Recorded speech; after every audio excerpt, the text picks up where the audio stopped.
It's like you're on the whitewater rapids and you're on the river and you're not even rowing. You're just in the back. And all you can do is see things others aren't able to see and call ahead.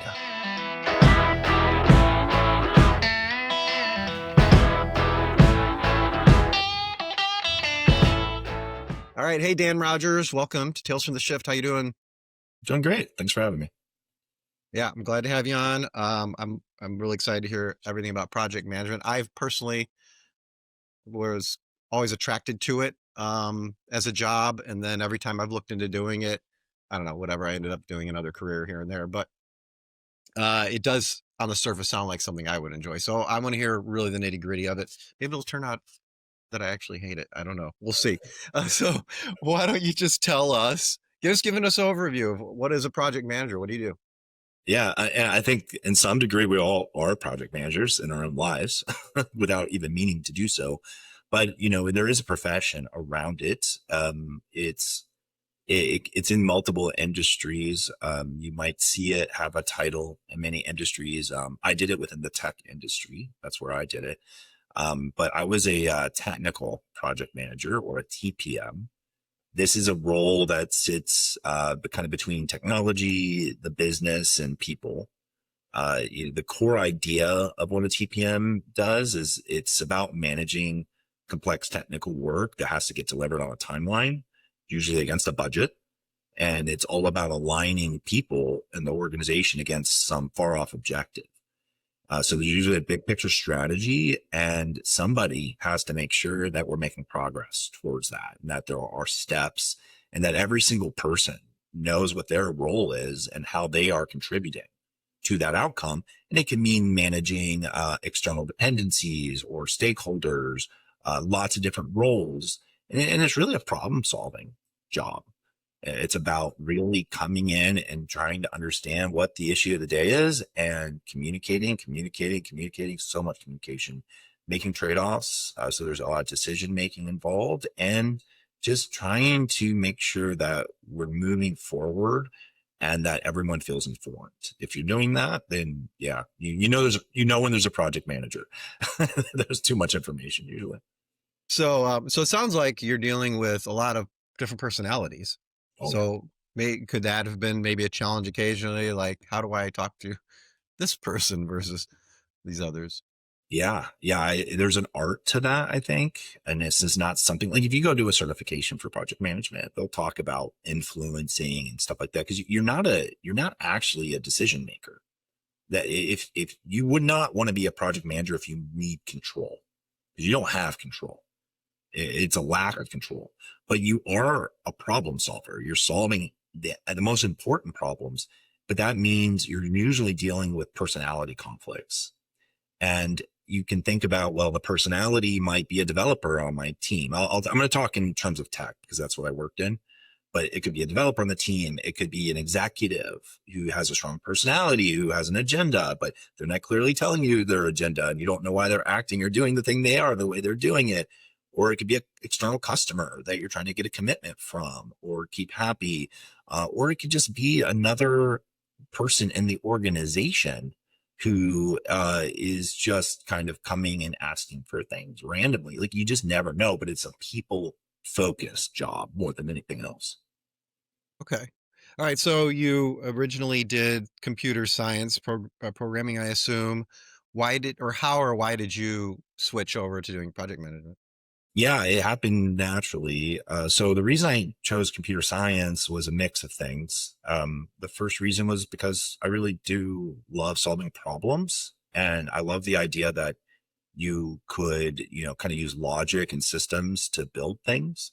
So I was like building user interfaces and services and stuff. And I thought that was really interesting. But the biggest reason is because I was the first person in my family to go to college, and there was no plan for that. So I ended up borrowing money, lots and lots of money, and ended up with $100,000 in debt. And Google was fairly new back then, but I remember doing a web search and saying, what type of degree would actually have an income? Well, how could I pay off this debt? And back then, computer science was the top salary where I was. And I picked it primarily because I thought I'd be able to pay my bills better. Now, throughout my time doing, I was a developer most of my career, and then I ended up going to project management. I didn't realize that project management was something that was just kind of growing in popularity throughout that industry because the industry is so difficult. So, you can have all the best coders in the world, but if you don't have them aligning on the thing that the organization has deemed to be success, it doesn't matter. None of it matters. Yeah. And so, what I found is as I was working my way up as a developer, becoming like a dev lead and then eventually a manager, I was building project management skills until I got to the point where that was the thing I got really, really good at. And I realized was making the biggest contribution. So my code, as much as I love the code I wrote, that did not have as big of an impact as the project management stuff I was doing. And then I decided just to move over to it just by, title wise, career ladder wise. And I ended up really focusing on that and growing others doing it as well. Interesting. All right. So let's say someone's listening right now. They say this sounds pretty cool. How would someone get into project management? What would be the shortest, cheapest way for them to pull it off? Oh, well, the shortest, cheapest way is like literally where you are today. Just start managing a project. Where are you in your current job? That would be the easiest way. Some people say, oh, go get, a PMP certification or a CAMP. You can do a associate's certification. Personally, I have never found those to be important. Certifications are great when it comes to maybe making being a differentiator for a competitive role, but no one's going to say you have to have these certifications. What they want to know is you have experience that you can run a project. They don't care if you had the title. I've never Yeah. once been asked, oh, okay, did you have the title or not? They want to know about the projects you ran and how you ran them. So there's a lot of like showing, like show me what you do. And so, because it's such a fundamental piece of, anything that's complex, you could do it literally anywhere. So you could say, okay, well, I'm going to start putting things into a sheet. I'm going to figure out what I'm going to do, define some milestones. I'm going to start collecting some metrics. I'm going to define some stakeholders. I'm going to build some reports. I'm going to try to do the motions of it. And there's lots of great books and things you can do to learn about what the pieces are. Like what's a project? What's a task? What's a milestone? Once you know what those fundamental pieces are, you can just start practicing them. And then you have the experience, and then you can potentially go seek out the titled work. Yeah, it almost sounds like an artist really builds a portfolio that they can. Here's my portfolio. This is what I've done. We had a woman was on the show before. Her name's Jennifer. She was a job recruiter, and she was explaining how, if you really want a job, you don't need all these, like you're saying, you don't really need all these credentials. She said, but if you're trying to go onto a specific team, whatever it is, any job, doesn't matter, go see what those people have as far as credentials go and get those. And that's really all you need. So I would imagine if, the team you're going on are just programmers and other type of managers, whatever, and you're the project manager, well, then your certification doesn't mean anything to them, right? No, Can you yeah, do it? they probably don't even understand. Like they're looking to, they have a problem they're trying to solve. They're looking to you to see if you have the chemistry of someone they want to work with, and are you a problem solver? So if you can come off like, yeah, I care about problems. I'm okay being uncomfortable. I'm going to lean in. And yeah, I'm not going to be an annoying person for you. I'm actually here because you're going to interact with these people a lot. If you can see you as part of that team and they know that you're okay dealing with ambiguity and things like that, it doesn't matter what certification you have. Like they don't really care. They probably don't even you understand know what it is. you reminded me of another thing that seems to keep coming up over and over with all these careers that we interview people about, is there's a form of sales of yourself, right? And the more I think about it, I think that just doing for sales for a little bit for anybody, so you understand how to sell yourself, seems like a winning formula, pretty much anything. I so agree with that. I was, building and managing teams of TPMs and PGMs. And a lot of what I would notice is they didn't do a great job selling themselves. their projects were great, well managed. I was very happy with it because they were showing me privately what they were doing, but no one else knew. And I'm like, why aren't you presenting it yourself? Like, oh, well, the dev lead wants to present it. Well, why is your name not even listed on the first slide? Well, yeah, I don't want to like look like I'm like trying to take credit. And I'm like, you do need to take credit. You need to like be willing to speak up and be seen, because without a little bit of spotlight, sadly, it's pretty invisible work, and that can hurt you. Yeah. Okay. So, getting back to a second, I'm getting into project management. So, is there a degree in project management? Is that a thing No, or there's no? certifications. Okay. Honestly, mostly you might look at like a computer science degree or something. You could say that. Mostly they'll just say a bachelor's degree of some type, and then Okay. some project management experience. Okay. And can you tell us a little bit about work-life balance as a project Oh, manager? yeah. I mean, having done it at different size companies, I can tell you that it might be a little what you expect. So depending on where you are in the phase of the project, the work-life balance can be quite different. So early days, you're really in information gathering mode. You're trying to understand what everyone's looking for. You're trying to align people, and that can be very meeting heavy. So you might find, oh, okay, I'm working a core 10 to 6 or 10 to 7, doing a bunch of meetings. Now, if your meetings can be global for some of these companies, right? So you might be meeting with Europe early in the morning, and you might be meeting with like China or India, later at night. So you might find, okay, you're stretching hours that way. But then as the project gets running, especially if it's in stable state, you might find that hours are okay, right? It's mostly core hour work. You might be working maybe 45, maybe 50 hours a week. But what will happen is, especially after you get to a product delivery phase where you're launching something, it's just a huge spike. You'll find that might end up in firefighting mode, where it's like every day it's just what crisis am I dealing with, and the hours will just start demanding you to respond. And because you're not the one that's expected to fix the problems, but you're expected to be aware of the problems, you're typically added to the chat rooms or the late night email thing or whatever, because you have to figure out, do I have to escalate this thing? Do I need to report it now? What's the next step? And sadly, a lot of times the next step is another meeting.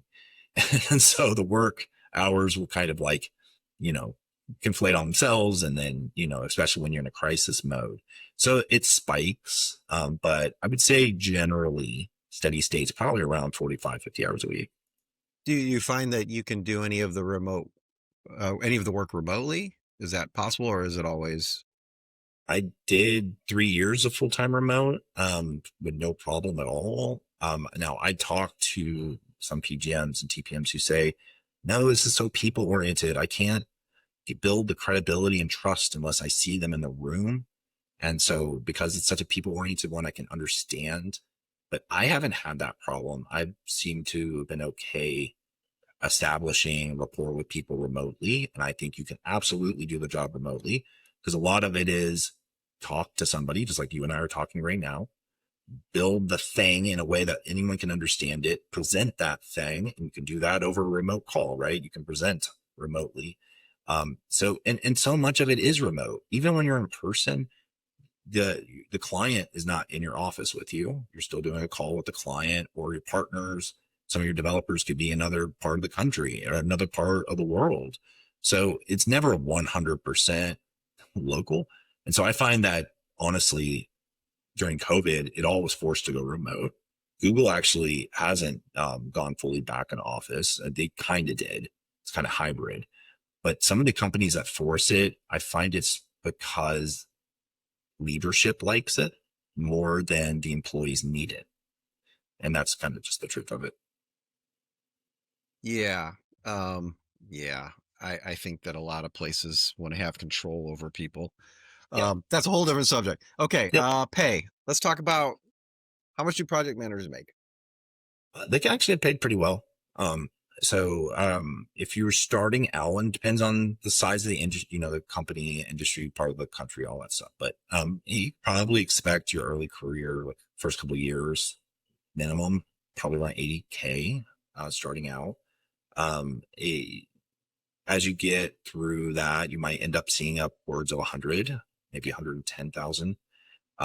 Mid-career, when you've been doing it for a while, like 4 or 5 years or more, you're probably making between 120 to 150 or 160, which isn't bad. But there's going to be other stuff like bonuses, equity, other things that will push that comp even higher. Um, Okay. as a senior TPM, you're going to expect to see upwards of 200, 250 or more. And Uh, and is it and so in that role, you're probably managing some people beneath you also, right? Not necessarily. There is an Okay. IC role for senior TPMs where you were just running the most complex and important programs. I was doing that. I was running these like AI programs because like tech is in this AI race right now, and so they'd only put the senior most people on those, and you get paid very well for that because it's a very difficult job. But if you get into leadership roles where you're managing people and stuff, you usually will see even higher pay for that. Okay. Um, what about promotion type stuff? So you just said the different levels sort of as of project management, but let's say you've gotten to the top of that. Is where might someone go beyond that? Is there a path upward from there? Most The thing about I've noticed about project management is every company seems to define their own career ladder for it. There's no standard measure for what it looks like, but the way that you typically those ladders are always usually fairly similar. Like they look at like how well are you influencing, how well are you doing problem solving, how well are you doing strategy stuff, leadership stuff, and then there's actually the project management bits itself. So normally, what you'd see in the career progression is lower level is really just expected that you can do just the project management composition bits. You're not expected to go into a room and present to executives. You're more like, hey, can I put the plan together? Can I show up? And maybe they sometimes they have those people just be scrum masters, meaning they're the people in a daily. They'll have these things called stand-ups where everyone stands around for 15 minutes and talks about what they were doing that day. And that's actually a really important meeting for a project manager because you're hearing everybody's status and you're hearing everyone's concerns. So you're both looking for risk and you're collecting the information you need for your report. Well, you can be the one running that meeting. So that's a great way of learning and growing, building your credibility and things like that. But you're not going in and dealing with the partners and stuff. But as you work your way up and you get more to what I might call a junior level project manager, you're doing more of that stuff. You are kind of more the face of it. You're expected to go and partner with another TPM or PGM somewhere else. You're expected to be able to start to influence some level of decision making and things like that. The seniors are the ones that are supposed to be able to be thrown into anything. Like it doesn't matter how unclear or ambiguous it is. You're supposed to be able to be thrown in anything, even if it's um, impossible. And you're supposed to be able to make some kind of sense out of the chaos. And so you have all the skills on your back and you're really good at delegating. So you're not expected Can, to do it on your own. can you just tell us an example of real life Mhm. when that has happened to you Oh yeah. of a story? I mean, I've been on projects where it's like it was all really like early days where it's all really well laid out. We have this commitment signed up and we have to go deliver this thing to this customer by this day, go build the plan, make sure the reports go out. But when I was at Google and I was working on more of a senior level, it would be like things like, well, we want to build this platform. So I was working Google Cloud and they wanted to make a SaaS platform. And what that means is it's a way for someone who wants to use Google Cloud's product to be able to go in and build a service against it. So they want to build their product against Google Cloud. And you need tools and ways to onboard to Google Cloud and make it easy to get your thing stood up and your customers on that. Well, we didn't have customers for this new platform yet. And all they brought me in and they said, well, we have this general thing we want to do. We don't know when we can deliver it, who's going to use it, anything. So already there's 1,000 questions. There's no clarity on anything. There's just a general desire that something good is going to happen for the business. And so you start wearing different hats as a senior TPM. You start going, okay, who are the people that matter? Who are the main decision makers? What do they want to see? What is practical? Like, what can we actually deliver short term, midterm versus long term? And, what type of success metrics would make people happy? And so in this case, I remember working with something called DevRel, which is our developer relations group, and asking, are there any customers that would possibly care about this? And we ended up finding a couple leads, and I would sit in the calls with them and we'd say, hey, we're trying to build this project. Would you want to be an early partner for us? And we actually got a couple commitments on that. And then we realized that we started collecting requirements basically from them. Like, what did they need to make this work for them to use our stuff? Well, of course, what everyone thought they were going to build shifts because what we're hearing from the customer isn't what we thought we were going to make. And then I'm seeing risks left and right. Well, it's going to take more people than we have. Some of this is out of our area of expertise, but and I have to present all that. So I'm packaging up and presenting this to like VPs and directors, and I'm showing them these picture. Like, look, here's a very early timeline, right? We have these 3 customers. Here's where their requirements overlap. Here's where they don't. And this is our number of resources we have. And so far, we can only deliver like 30% of what they want. And of course, all you're doing is painting a picture of the sky is falling, right? And everyone's just kind of getting upset. Like, oh, okay, well, they're excited that there's customers. They're excited there's requirements. But these meetings get really kind of hot, right? Like everyone's, and they have a perspective. They want to show their value. But I have to anticipate setting up that sky is falling picture so I can present the solution, my recommended solution. So then I go, okay, well, I found us a potential partner. In this case, it was the Anthos group, which is a different group in cloud. This is a group that can actually do some of the requirements. They do on-prem because the customers wanted a mix. They wanted some cloud, some data, some local stuff. And because they needed a hybrid or a mix, that was out of the area specialty for the group. And so it's like, well, this group could not only bring us people, but they bring us, expertise. And so you kind of present that and say, if we did that, if we got them to sign on, that cuts our timeline down X amount. Right. And so as a senior, I'm taking this thing that who knows what it is. I'm shining a light on stuff, and it's not always stuff people want to see, but I'm trying to always find a path for it to move forward. And we can go back into this story later, but it was definitely something that was a highlight in my career, but also a major low light in my career. I'll Okay. pause on that. I don't know if that fully answered what you're looking for there, but Yeah, no, that's cool. there's a lot of Yeah. stuff you got to work through. Okay. All right, Dan. So who would you say this career might not be for? Who is it for? Who's it not for? It's for anyone who enjoys organizing things. If you're the kind of person that says, look, if I see a problem, I want to try to build a plan. If you're a planner, it's good for you. You'll do well. Now, you do need to be a pragmatist, someone who's not afraid to lean in. You can't be a perfectionist. It doesn't work. But if you're like, hey, I kind of like enjoy organizing chaos. That doesn't make me scared. I actually kind of love it. It's great. If you're someone that needs control, it is not great. Because it's Because not about, ultimately it's out of your control. It's just a matter of here's my guidance. You're collecting the data, but whether or not programmer A actually gets his work done, and that's yeah, beyond what you can. it's like you're on the whitewater rapids and you're on the river and you're not even rowing. You're just in the back. And all you can do is see things others aren't able to see and call ahead. Like, we need to steer left. We need to steer right.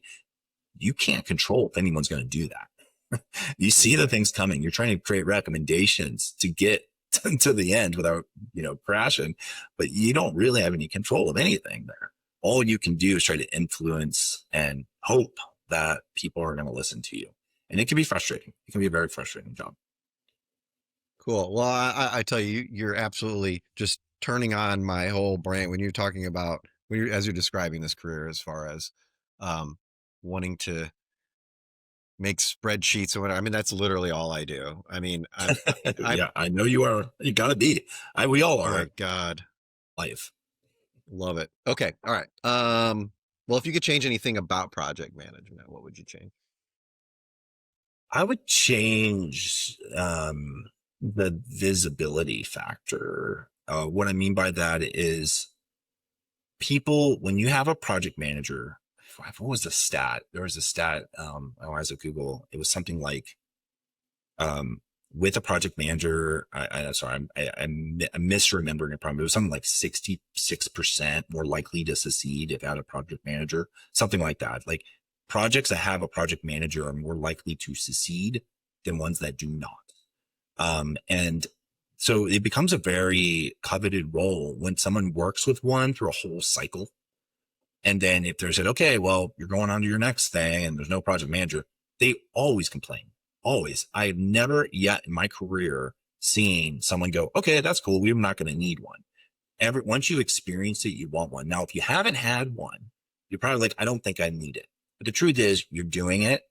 You're doing it. You're sharing the load of doing that work. You just haven't consolidated that work onto an individual who's specializing in it.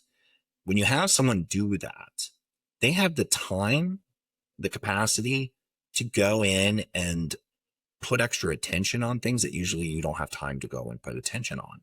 They can sit back and be a risk manager, for instance, and think about, okay, what's going to go wrong here? What are we missing? Instead of just worried about what is my task for today.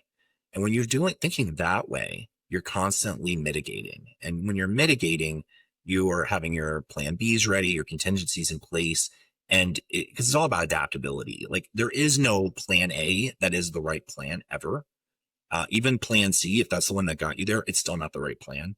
It's the one you adapted in the moment, right? Because you're always learning new things and you got figured out. So my point though is like how as important as that role is, it can be awfully invisible. So you're doing a lot of stuff behind the scenes. You're not really always presenting the stuff. You might be talking to all these folks. They understand your value, but that the executive at the top, the CEO, those people, they have no idea.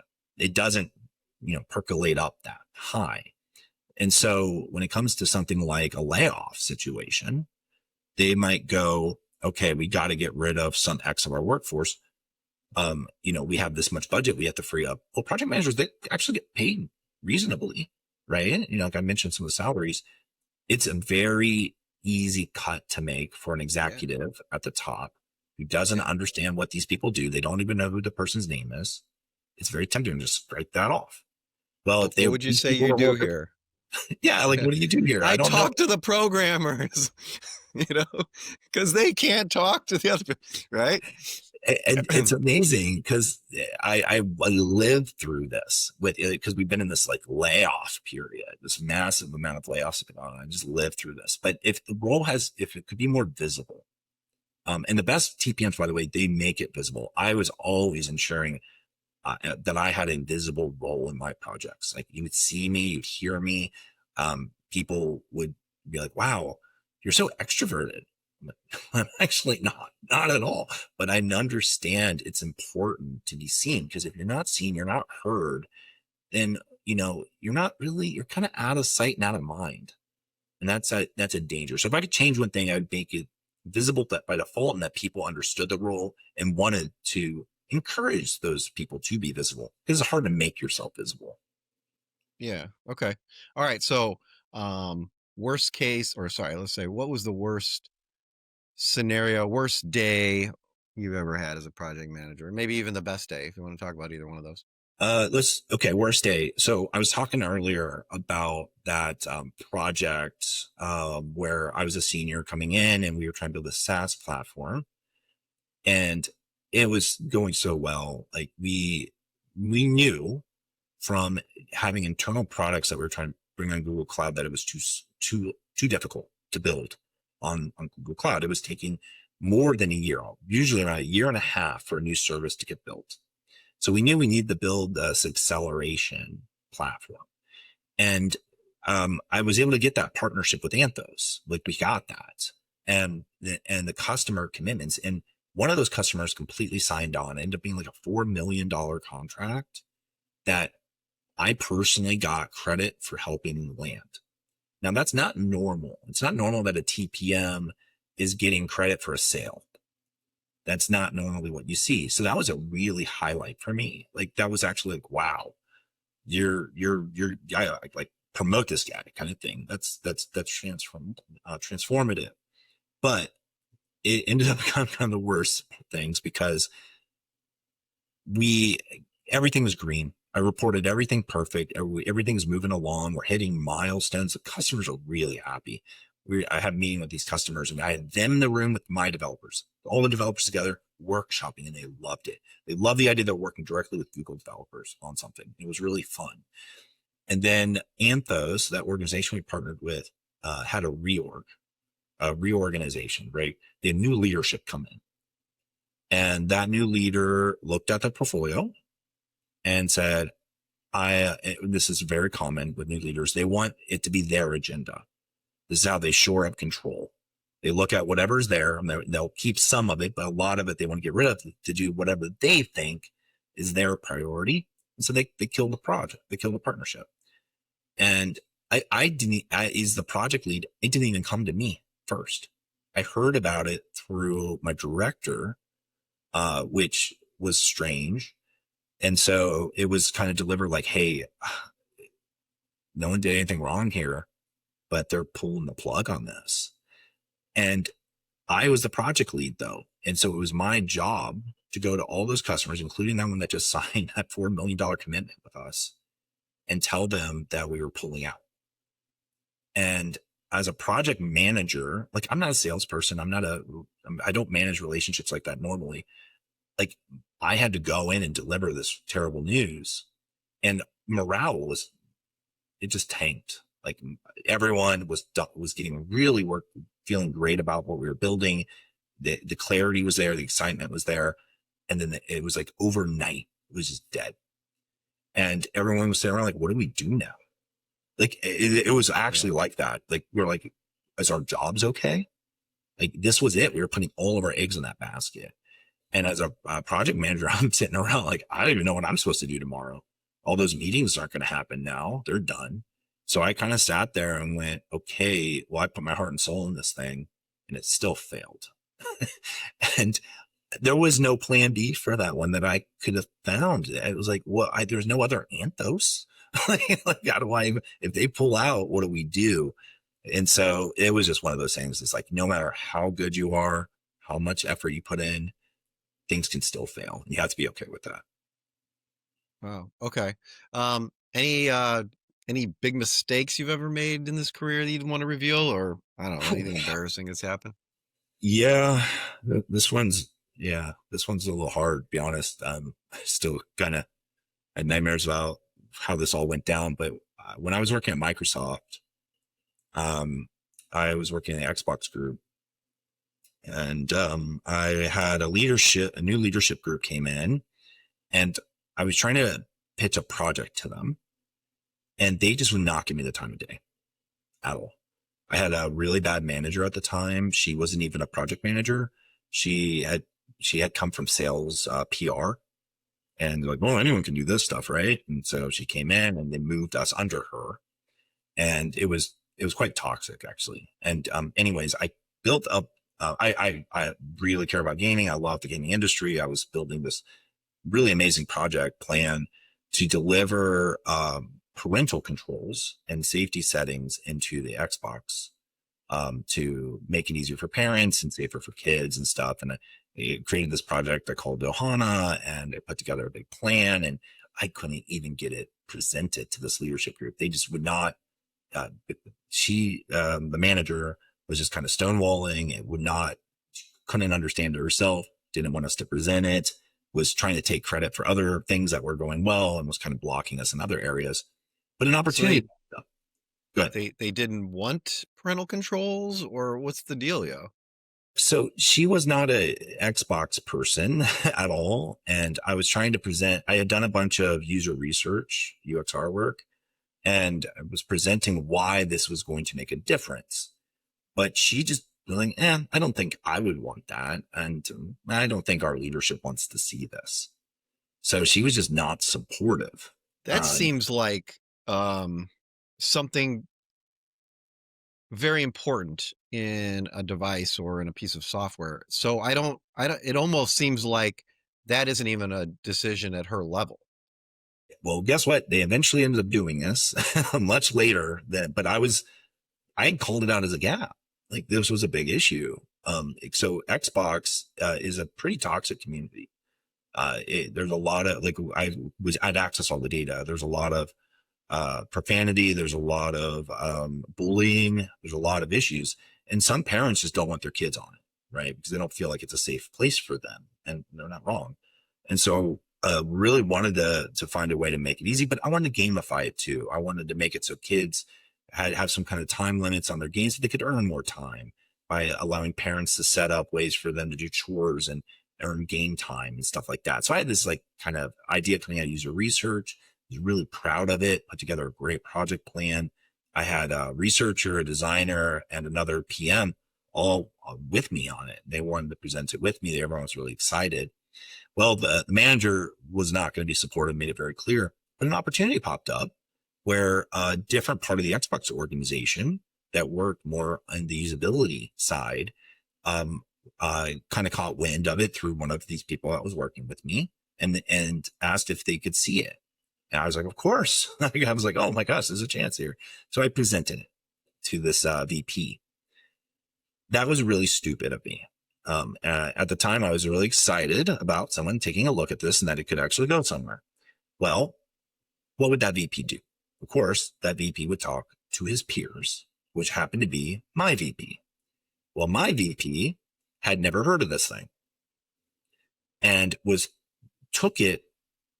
quite surprised that I was going directly to his partner to present an opportunity and send it to him. So he went to my boss and said, why is one of your top project managers doing this? And she basically said, oh, he's doing it behind my back. And, basically she had done this before. She throws people under the bus when things aren't going well. And so they kind of pulled me in and surprised me with that. And I explained to him, like, I'm sorry, like, I have the plan. And he had pulled the plan. The VP had pulled the plan up. He's like, this is a great plan. Like, if you had presented this to me, I would have been all over this. I'm like, I wanted to, I really did. And then, it was definitely a situation where they were just really upset. And so did anything blow back on her on this? So I talked to her privately about it. I said, look, I tried to go through the channels here. You weren't supportive of it. And she's like, this doesn't matter. This is really bad for you. I'm not going to protect you on this. You just need to be ready for the repercussions. And I went and I talked to a different of my old manager. And he's like, yeah, look, there's a game here. You're not really playing the game right. This is probably going to hurt you. And because the leaders are going to protect each other. Well, I thought I was doing the right thing. And I went and I talked to my human resource contact just to ask their opinion. Like, hey, is there an issue here? Did I actually make a bad mistake? Do I need to worry about my job because of this? Some of the stuff my manager's saying is actually making me quite worried. And I saw my manager had pushed out 2 other PMs after things didn't go well. Yeah, she threw them under the bus and then basically they lost their work job. So I thought maybe she was going to do that to me next. And the language was pretty incendiary. Well, my HR person said, look, there's probably something here. We're going to investigate it. And I said, oh, okay, all right. Well, I think I'm doing the right channel. I think this is the right thing to do. I kind of forgot about it. Well, that stuff takes time. Well, long story short, I'm in a normal performance review and it's very negative. I had only had good performance reviews my entire career. And it was just the most effort I'd ever seen her put into one. She wrote pages basically castrating me on what I did. And she was basically at the end of it. She's like, I wouldn't be surprised if you decided you wanted to leave. And I said, okay. Message received here. Got it. And so I went to my old manager. I said, hey, I would be interested if you have a role for me. And he did. He's like, of course, I'll take you in a second. I have a leadership role actually. And so I went back to work for him. Well, apparently that HR thing, sorry, this story's a little long, it's almost over, but that HR thing took time. So I'm working at my new job, kind of left that all behind, that horrible experience, a horrible mistake. When you say, I'm sorry, I'm a little unclear. When you say your new job, is it still in Microsoft or is Yeah. it with a whole, okay. It's a Okay. So a different different part of area. Xbox. So I went Okay. to work in, I left the kind of the services group and I went to work in a group that was working on licensing and emerging markets and stuff like that. So it was like a market business expansion group. So I was Okay. Go doing ahead. work there and it was actually going really, really well, like extremely well. But my manager, who was not the original manager, he was my old manager, who's my new manager again. Anyways, he calls me to an office and he said, what did you do? I'm like, what do you mean? We just had this big win. You see the email. He's like, I don't want to talk about that. I want to talk about you talking to HR. And so he was pissed. He's like, you don't do that. You never talk to HR. Why would you do that? And I'm like, what? What are you talking about? Like, I had to get advice on the situation. It was very serious. People's careers were being impacted. Mine was being threatened. I felt like it was the right thing to do. He's like, look, what you don't understand is that the leaders, we all know each other. We go boating together. We all hang out. We know each other.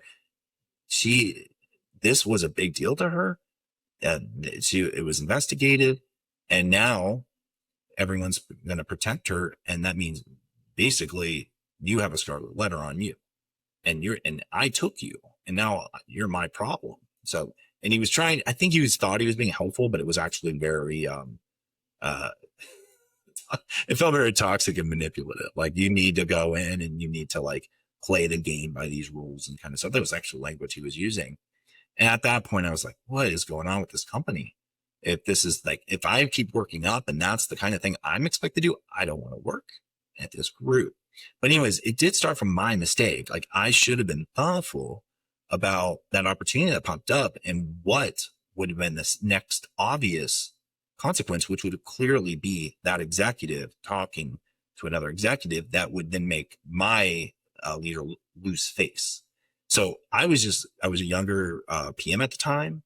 When I went to Google, I came at a very senior level and I never made a mistake like that ever again. It was just so crystal clear. You always have to think about who knows who's going to talk to who, and what their agenda is and how they look. And if you're ever making someone look bad, it's almost always going to come back down to you in some way. So it was a pretty embarrassing thing to learn. It sounds awful. It's definitely not the first time I have heard don't talk to HR. That at the end of the day, they're there for the company and they're not there for you.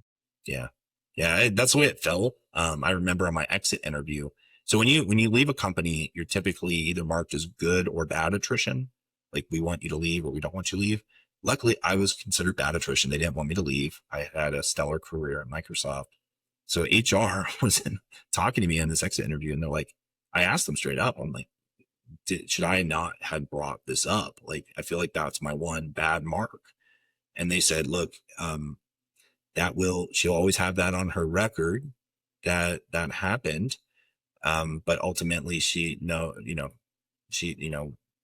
they get protected and they can move on. And, so it was almost like a wink. I thought like, yeah, like you did the right thing, but this is just kind of the world we live in. So I don't know what the lesson is there. I do think it's right to talk to HR, especially in very serious situations. But I was doing it more like, hey, I need some advice, and of course everything has to be written down, and they're going to take some action, and that was probably a mistake. Yeah. Okay. All right. Well, let's change gears a little bit. You brought up AI or a little bit earlier. So let's just say 25 years in the future, project management on a scale of 1 to 10, chance of it being completely destroyed by AI. Are we talking 1, no chance, 10, it's gone? What do you think? What's your score? I'd say like a 3. Good. um, yeah, I don't think the project management role is so people oriented. So of course AI will take over some aspects of it, right? There are administrative tasks like a status update, report, even risk analysis. You can fully automate that. And that's actually a good thing, not a bad thing. A good project manager is already using AI, and learning how to make it a great assistant to make their job better for themselves. And now you will see a reduction. So you might be able to do more with less project managers because some of the overhead tasks have been automated. But at its heart, project management is really about understanding personalities, resolving conflict, motivating people, knowing when to lean in and do things like, how does AI know that two developers on the team are at risk of not working together well? And so you have to figure out to set some meeting up and then walk into a room and then calmly negotiate a consensus. Like, I don't, how do you automate that? Like, there's just things that AI just can't touch, Yeah. and some of that. Okay, that's good to hear. All right. So apparently you were in a Xbox group that was failing and somehow helped to transform that. Next thing you know, you're on stage at the Slash Build conference. You want to tell us about that? Yeah, that was one of probably the best parts of my career when I think back to it. It was actually the first Xbox group I joined. So I was in office and I was uh, hired in as a developer because they were interested in the specific type of programming I could do. Now, this was back when the new console, the Xbox One console, was being developed. If you're familiar with that, it was supposed to be this kind of like all-in-one entertainment device in your living room. So live TV, streaming TV, music, I video remember, wasn't it games. the first thing, one of the cheapest ways you could get a Blu-ray? Yeah, yeah. There was a Yeah. big controversy about like, well, would it be a proprietary HD disc or of course, Blu-ray kind of ran out and all that stuff. So yeah, so that was being built, wasn't out yet. And without getting too technical, I would just say like the thing has multiple operating systems running on it. And one of the operating systems is focused just to gaming. And the other one is about all the entertainment stuff you do. So like being able to like run a music player or watch TV or run an app. And so this group was tasked with building three applications for this new console. One was a new music app, which would kind of replace Windows media player. Another was a TV viewing app. And another one was a movie playback app where you can actually kind of like own movie catalog and stuff. Anyways, because it's Microsoft, they wanted to make sure that third party developers could also build apps for this thing. And so they created a technology called XAML, ZAML, which has kind of this front end XML thing, and then a back end that could either be another Microsoft program technology, C Sharp, or JavaScript. Well, they picked JavaScript. Now, this is important because the team used to only work on console stuff, which was a programming language called C++. But now they're being told to write in JavaScript. And without getting too technical, I'll say that's very difficult to ask people to do that because C++ is a typed based language, meaning you tell something that it's a number, you tell something it's a string of text. It has a type, where JavaScript is not. It's a variable. It's just called a var. And so it's when the thing's actually running that it tries to interpret what the thing is. And so it's full of landmines. So if you don't really know what you're doing, things can Quick crash. question. Yeah. Yeah. So are you saying that they wanted the entire game in JavaScript? No, the apps. So they had these two Okay. operating Okay. systems. Games would still be built in C++. Okay. Okay. I was going to say, I think JavaScript's a little limiting as far as some big EAA game. Okay. All right. All right. Go Also ahead. when it Go ahead. comes to performance and memory management. Yeah. But yeah, so the app side, so it's not like all of Xbox had to go do this. They had this one specific group. Now, of course, they use the people they have. So these are people that used to do C++ stuff, and now they're being told to go do JavaScript stuff. Now, you can imagine how bad it would be if you're just trying to listen to music and the music player just crashes randomly. Or if you're trying to watch a live sporting event like the Super Bowl, the thing just dies on you. It'd be a really big deal. But this is what was happening. And this team, like 30 developers, all new to JavaScript development, were really struggling. And they had already written like 1 million lines of JavaScript. And, the project was really unclear and there was stuff going on. Well, anyways, they brought me in because I had a very long history of JavaScript development. I go in and the first thing I do is I start to assess the project to see where it is and how I can contribute. And it was bad. Like I just started looking and I see it's like way behind schedule. It's just full of risk left and right, and morale is low. The developers just did not want to work in JavaScript. They weren't enjoying it. So I put together a project proposal, and in there, I kind of laid out these risks and I said, look, this is where we are. It's not trending in a good way. You really have three options. Option one, start to weed out all the developers you have, get rid of them, and start to hire all JavaScript people. Start over, hit a hard reset. Of course, no one's going to do that. Option two is start training all these people to be JavaScript developers, even though they don't want to be. And we can do that, right? Run training sessions. At the end of the day, it'll be useful for them anyway in the long run. Still, and some of them were into it. They liked the idea, but that was going to add a lot to the schedule. It wasn't necessarily going to fix a lot of the core problems right away. The third option, which is the one I was actually really pushing hard for, was change the goalpost, move it closer to them. And I had found a new technology that was being developed called TypeScript. It was in alpha. It was in 0.1 at that time. The guy who made C#, which was a successor to C++, worked at Microsoft. His name's Anders Heilsberg. He worked with the guy that created the Edge browser, actually the original internet IE browser, and then later the Edge browser. But those two partnered together as very popular, well-known celebrities and created a new programming language to make it easier to program in JavaScript. It basically added type to JavaScript. And it was an alpha, and not a lot of people knew about it yet. But I found it, I started playing with it, and then I said, wow, this is great. So I presented it and said, look, have everyone move to this programming language. Now you can imagine as a decision maker, that's not a tempting thing either. It's like, we already moved to a new programming language. We don't want to go to yet another one, especially one that's in an alpha phase. Like, who knows where it's going to go. But I kind of anticipated that and said, look, this thing is actually compiling something that's closer to what they're used to. They're writing closer to what they would do in like C++ or C#. So they don't have to build difficult skills. They have type again, and it compiles it and outputs it as raw JavaScript. So you don't have to throw away any of the code that you already wrote. You keep all of it. And if you don't like TypeScript or it goes away, we can still keep what we outputted. So you don't have to throw that away either. It's just JavaScript at the end of the day. So they were cool with that. And we moved to it, started with my team, and then eventually everyone moved to it because it was going so well. And I was invited to present at a local, like, internal Microsoft thing. I was really excited, about a lot of energy. And I had mentioned in that the code reduction, the compiled output, was half the amount of code that we had been writing on it by hand. So we were seeing about, instead of 1 million lines of code, we're actually getting closer down to 500,000, which is a good thing, not a bad thing. Like, less code is generally better.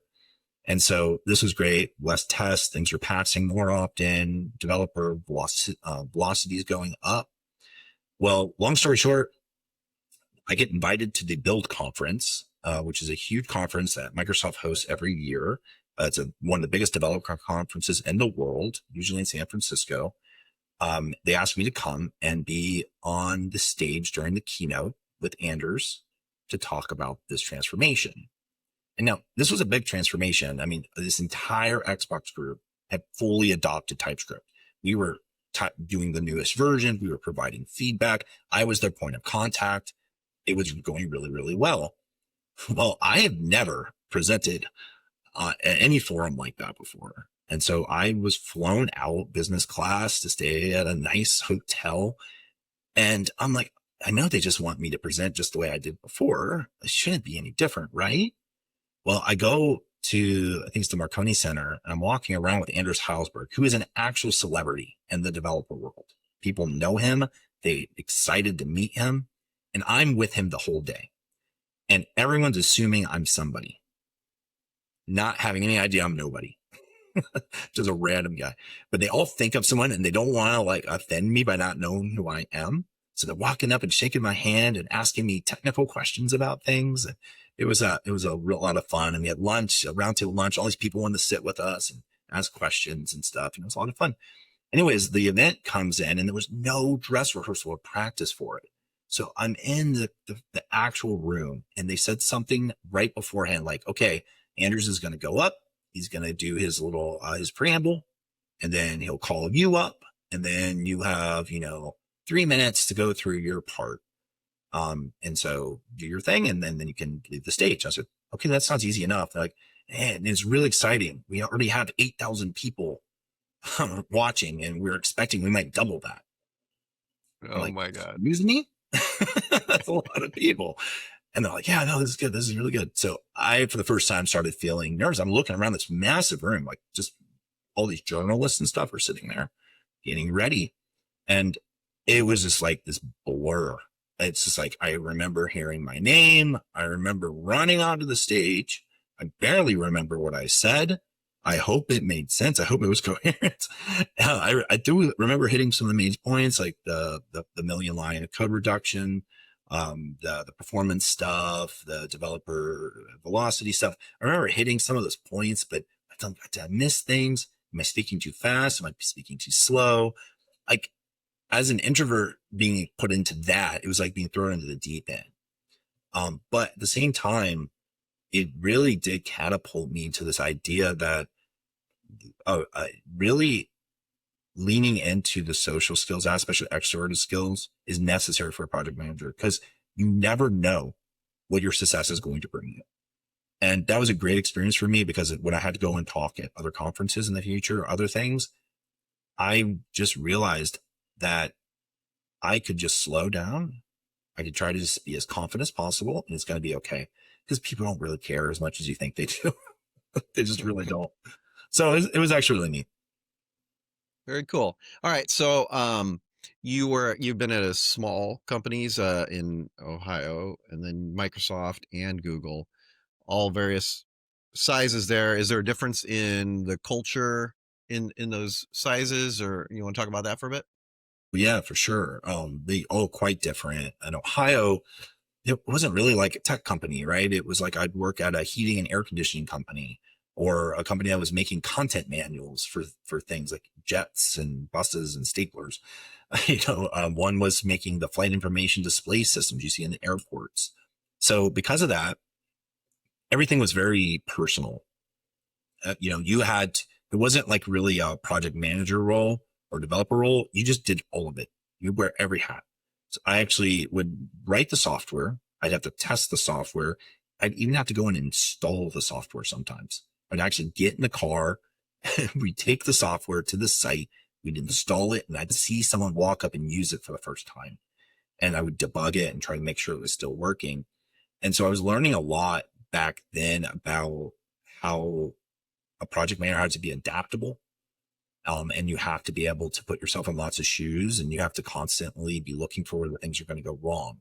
By the time I got to Microsoft, it's like a massive company of smaller companies who has some commonalities, but mostly it's a bunch of little companies. And I worked all across it. I worked in like research group, Office, different parts of Xbox, Windows, phone, services. Like I touched most of it. I didn't touch cloud there. But it was really interesting because every group had its own culture. And it had its own sense of, some of them were very toxic. Some of them were actually really great and empowering and fun. So it was kind of neat. And you can move laterally around these big companies. So normally you'd want to switch jobs every 2 years, as a project manager. Otherwise you'll get stagnant and you won't get promoted. Because the problem is once they promote you, they don't want to promote you again for a while. But if you were able to take a promotion and go to another job, that timer gets reset. But at Google or Microsoft, they're so big, you can kind of just go to a new group. And so it allowed you to not have to go through all that pain of switching big jobs and stuff. Yeah. But I will say, the Microsoft and the Googles, they definitely have a lot of challenges that I didn't experience at the smaller companies, even though I wore less hats. And that's like, for instance, Google, let's just use that as a real example. they're really risk averse. And so they just throw systems and processes on everything. And that just kills creativity. So much bureaucracy. Like, it shocked me how much bureaucracy there was. Microsoft was so afraid of lawsuit. They wouldn't even allow us to use the products that Microsoft built sometimes. So like, I would be in Office and we weren't allowed to use Visual Studio, which is a Microsoft created coding IDE. We weren't allowed to use it. Like, why can we use it? We couldn't even use the newest HTML. They wanted to use older HTMLs. It's like there was like all these like weird little things that you wouldn't expect that really kind of just made it more painful. It's like, cut this tree down, but you don't get it. You're gonna have to use just a little handsaw. So it's easy to be adaptable and stuff, but yes, they're very, very different from each other. Wow. Okay. So you did manage 11 people at once, and then you hit some burnout. What was that like? Yeah, when I joined Google, I was just an individual. I wasn't managing or anything. Had some success, got promoted. Then I was managing just one person, and then eventually I got to five. Then I lost. I got to seven, and then I lost three of them in layoffs. And it was like this really jarring thing because normally you think with layoffs, they're going to talk to you, the manager, and consult with you and try to figure out who you're going to lose, how are you going to communicate it, and all that stuff. Not the way it went down. It was literally, I show up to work and I'm getting pings from people like, hey, did you know X, Y, and Z are no longer here? And then I try to message them and it bounces back because they just cut them off overnight. Very jarring. It was not what I wanted as a manager. I found their contact information. I reached out to them. I wanted to connect with them. And, they're important as people and they were going through a lot. Anyways, my team was growing, and then shrunk like that. And then, of course, as soon as you lose project managers, it's an easy cut. But as soon as you lose them, everything falls apart. It's like, why are we not getting status reports anymore? Why is everything, nothing moving? What's happening? And what happens is those executives feel really blind all of a sudden. They were given way too much information. They asked for reports. They don't read half of them, but they at least know stuff's happening. When you take the way the people that were communicating, they're blind. They panic. And so now all of a sudden it's like, oh, well, what do you need? Well, I need the people you fired, plus maybe a couple more. And so then I end up like growing and getting more and more. And I end up, I was hiring my 11th actually before I decided to leave. And what was happening was with the layoffs, that work doesn't get canceled. They move the work to their senior people. Well, I was a senior manager, so I ended up absorbing 2 extra projects from 2 of the people that got laid off. And I split up the other project among my people. So by the end, I was running 3 programs and managing and growing group. And they were adding more system and processes. They wanted to add more performance reviews and stuff like that. So what happens is it's like this burnout that sneaks up on you, right? And I was delegating. I was doing all the stuff I knew I had to do. But it was just literally, they had no one to put the work on. So they just kept piling on. I ended up in the hospital. I ended up taking a medical leave after that because my doctor was so stressing with me that, look, you're going to work yourself to death if you do this. I have a condition, and he was like, you can't work like this. And so I took a medical leave, got myself in great shape, ready to go back to work. My PT person and my doctor both said, you should not go back to work. You're going to end up right back where you started. I said, nope, I'm going to put boundaries up. It's going to be fine. And it was true. I had those boundaries for a while. They were good. They were working. But then November came, and our VP made a big promise to the person that runs cloud that we would compete with OpenAI on something. And it would be done by the time of a big event in December. So they committed to building a new product in 6 weeks. Now, anyone who's built anything knows you're not going to build a new product in 6 weeks. It is not going to happen, especially at a company as big as Google. Yet that's what they promised because they felt they had to. And so they said, look, we don't want to do this, but we have to put this on you. We have no one else who can pull this off. And of course, stupid me agreed to it. And now I'm still managing all the people I manage. I still have my other projects. And one of them was one of the biggest projects we had. So I had two of the biggest ones there were, and I'm working lots of hours. I'm trying to make it work the best I can. And there's like promises. Oh, it's going to be after December. This is going to calm down. It's fine. Of course not. December comes, they're celebrating us, and they said, look, we're going to have another review in January. And we just got a customer signed up. Well, now they got to keep you on it. So that's what happens. They kind of like push the goalpost a lot. And I ended up traveling to Sunnyvale, California for a big event for one of those projects. And I ended up in the hospital again. And I'm just an idiot. I knew it was coming. And at that point, I went on my wedding anniversary with my wife, and we're celebrating our 20th year wedding anniversary. And she's like, you're financially independent. She's like, you beat your retirement goal 6 months ago. Why are you still at work? I'm like, I don't know. Why am I still at work? I'm like, everyone needs me. I want my team to be okay. It's like a really difficult time right now. People are struggling. I can see it. I got to help them. She's like, yeah, but at what cost? And so thank goodness for her, because I was being an idiot. I needed someone to hold me accountable, but I was fully burned out. Another medical leave probably wouldn't have fixed it. And I took my early retirement. And yeah, I'm very happy I did that. So how did you pull that off, the financial independence at a younger age? How old were you, and how was that even a thing?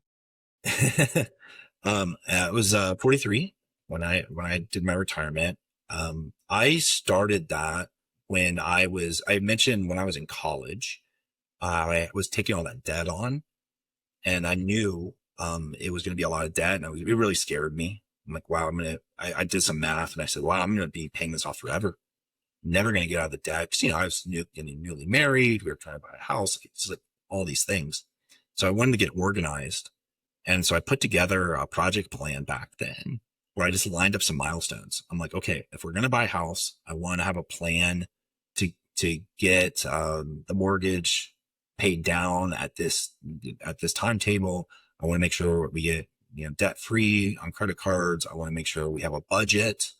I want to make some big work moves. I want to make sure my income's going up. I want to make sure I'm investing my money smartly. I was basically educating myself financially because I was very illiterate. I didn't know anything, literally nothing. I was so uneducated. And so I was trying to Well, I learn. don't, our school system doesn't No, teach us these things, right? it You really should, doesn't. when we leave high school, or at the very least, 101 in college, we should be taught all of these things, 100%. and right. But we're not. And so we have to fumble around and figure out on our own. Clearly you figured it out. So go ahead and continue.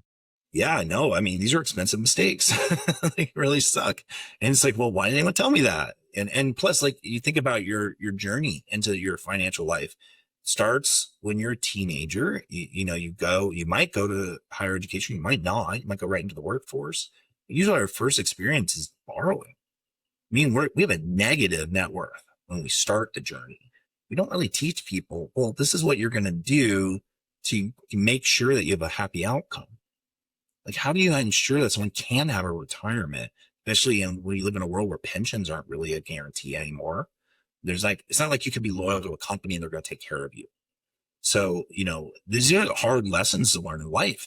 I remember my very first job, I'm presented with a bunch of paperwork, and I had never heard of a 401k. I had no idea what it was. And they were saying, hey, do you want to put a percentage of your entire paycheck into this thing? I'm like, wait, I need every dollar I can get. You want to take a percentage of it? Now, I called my dad. I said, what is this thing? And he's like, oh yeah, do you need to do that? I'm like, I don't know if I can afford to do that.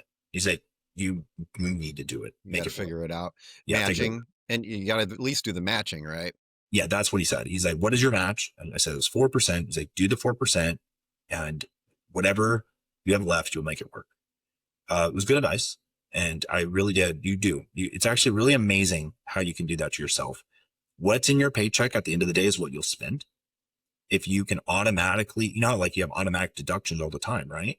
Well, you make it work with what you got left. If you automatically have some of it get auto invested for you or automatically saved or whatever, you will move your lifestyle to fit what you have left. So you can kind of do these little things to help yourself. But that's what I was doing. I put together a financial plan for myself. We made some moves, even though I ended up moving to a higher cost of living area. That slowed me down a little bit, but I did some smart investments. I did some really good budgeting, and things like that. Beat the goal. Actually, my goal was to retire at 45. But of course, the medical stuff kind of reminded me, and I had already beat my last milestone. So it was great. When you know what your numbers are, you know exactly how much you need, and you can see that you have the right money in the right places. The math problem's done. Then it's just being brave enough to take the leap. So, I sort of retired temporarily from what I was doing, and I found that uh, I was unhappy very fast. That I felt like I needed to be doing something. You know what I mean? And I think in your situation, you went right into doing some other stuff. And you got a book, you got a podcast. Do you want to tell us about that? Yeah, and I mean, I didn't. That wasn't my goal. I wasn't trying to like start working again or anything. But when you're younger, you have energy, and it's not like your ambition stops. So what I did is, I was leaving work, and I announced my retirement, and it was really met with a lot of surprise. Like people just like, really, you're going to retire? You're young. Why would you do that? You have all these working years left. And I was trying to explain to people like, look, you can work for other people's agenda forever, but as soon as you are financially independent, you can work for your own agenda. So it's about having the option to work on what you want to work on. It's not about having to be quote unquote retired. I just don't even like the word retired because I don't even know what that really even means. Like our whole lives are always chasing something or doing something. But anyways, people are like, well, I would love to know what you did. You're a project manager. You're really good at it. Can you teach us how to build that kind of plan? Because a lot of these people had way, way higher net worths than me, way higher income, but they didn't feel anywhere close to where I was. So that's what I did. I leaned into my project management skills and I wrote a book for the people asking me for it. And I kind of wrote it as like the book I wish I would have had for myself, because of course, throughout my program, I learned a lot of stuff. I'm like, oh man, if I had known that, I could have avoided an expensive mistake, or this is how I could have put my plan together to have been even clearer earlier. So that kind of stuff. So the book, Escape the Clock, it's teaching how to build and run a program focused on the goal of your own financial independence. So it teaches you all the financial strategies like FIRE, or, how to do an 80-20 budget, or all this. It's all in there. But it's more about like, okay, how do you tailor that into an actual plan? And then how do you think like a project manager? Because ultimately, you're going to learn something every day. You need to look ahead, understand the risks. You need to bring your stakeholders in, which in this case is your financial advisor, your CPA, your spouse, your kids. All these people are stakeholders in your fortune and what you're doing. And when you think of it that way, this is no different than anything else we have as a goal, a massive goal in our life. It could just take 10 years for some people. It might take 30, 40 for another. Yeah. Like the book sounds really interesting. I'm really glad you're going to give a free copy to everybody that's watching today. Um, just kidding. Yeah, I actually, let We'll me put know it in how the many show more notes. books. Yeah. All right. I do have a question I need to get answered because I'm really Yeah. confused about this. Yes. What's the difference between a product manager, a project manager, a program manager, a technical project / program manager? These words seem like they're bandied about like they're the same thing, but I'm going to assume they're not. So They're not. take it away. Yeah, absolutely. And I've done all of them. So I can talk about them Okay. all. Let's start with a product manager, though. This is an actual PM. These are more common than project managers. Almost any group will have a PM in it. These are the people that are defining the what and the why. Like they're the people that's coming up with the business case. So a lot of times they're the people who are coming up with like, the business needs us to go make this thing. This is why we're going to make it. And it's going to make us all this money. So they're really business focused, need focused, user focused. So that's why they're called product managers, because they really focus on what and why a product is. Where the project managers are more about the how and the when. So, okay, we know we have to make product foo. How long is that going to take us? When will we be able to deliver something? How are we going to get there? Who do we need to go work on it? And then you're responsible for where you are on that journey, and ensuring that it actually gets delivered. So that's the project manager, which is different than the product manager. So product is like the what and why, the project is the how, the when. And then you have program managers. This is the one that really confuses people. I actually consider myself a program manager, and I can explain what I did the difference. So program managers are higher level. They're actually coordinating multiple projects. You think of it as a Okay. container of projects. And so any big company would typically are operating programs, not projects, even though they'll use the words interchangeably. This is usually aligning cross-functional things and these threads that have to go across many different projects. So like you might have 4 projects, and they might all have their own project manager, but then they report up to some grander program. So that's the best way to think about it. I think of financial independence as a program. I think of living debt free as a project, if that makes sense. Yeah.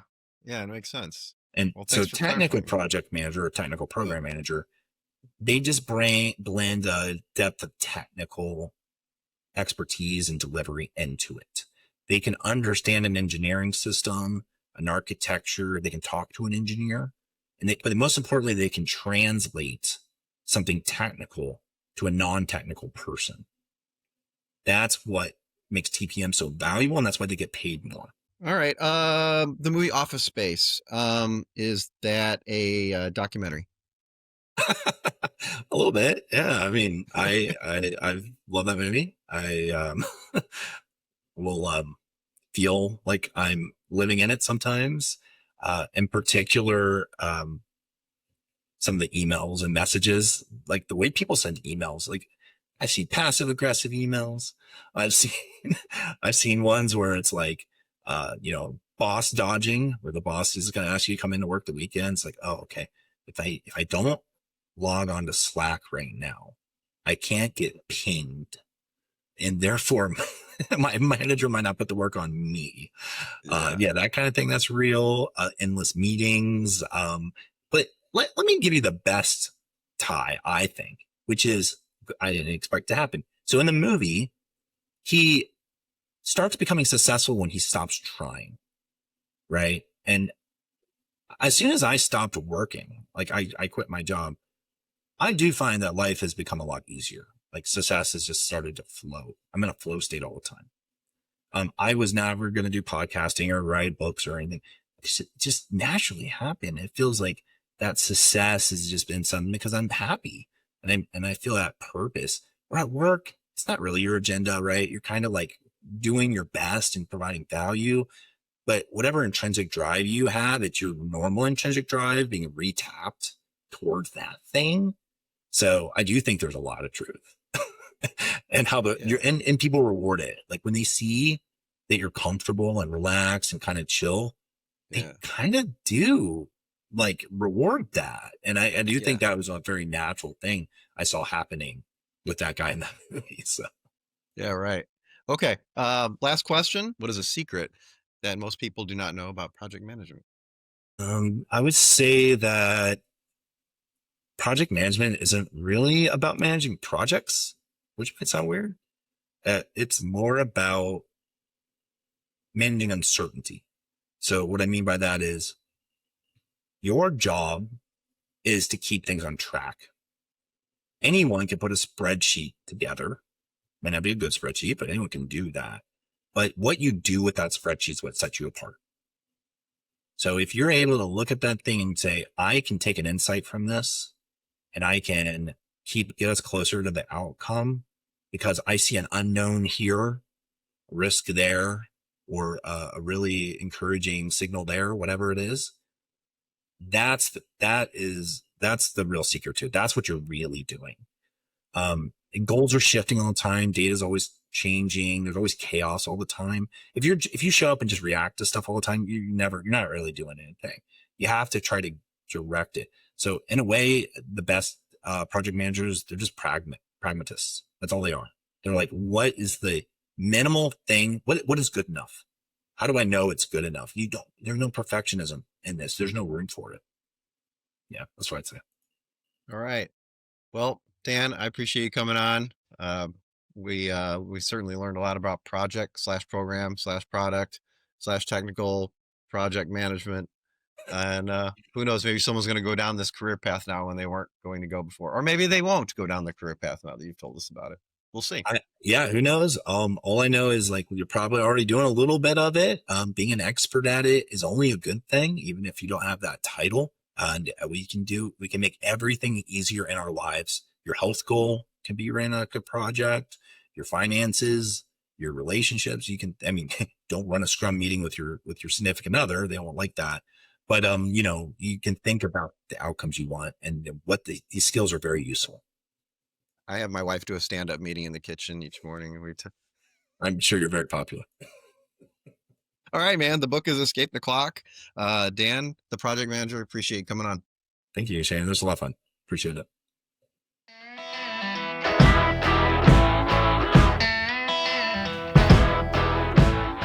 That was Dan Rogers, project manager extraordinaire. Told us all about doing that job at small companies, at Microsoft, and at Google. I hope you learned a lot, because I know I did. After watching this, would you want to be a project manager? I think I would want to. It is definitely in my wheelhouse. I love this stuff. Thanks for watching the Tales from the Shift. If you think you have an interesting job and you'd like to come on the show and talk about it, then email me at talesfromtheshiftpodcast@gmail.com and we'll get you on the show.